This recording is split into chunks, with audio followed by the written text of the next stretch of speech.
In today's video, I'm going to show you how to use Mailchimp email campaign benchmarking. A benchmark is an industry standard you can use to compare your business to others like it.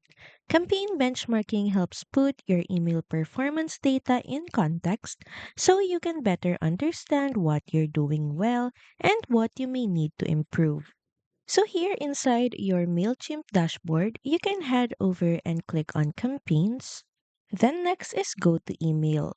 Here you'll see how your email campaign performs for metrics like open rate, click rate, unsubscribe rate compared to MailChimp's industry averages. And from here, click on marketing dashboard to get more accurate comparisons. This will show how your emails perform relative to similar businesses.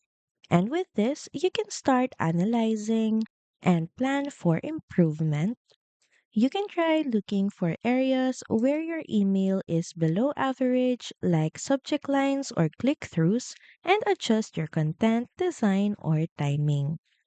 Email benchmarking in MailChimp helps you measure success, learn from your audience, and improve your future campaigns.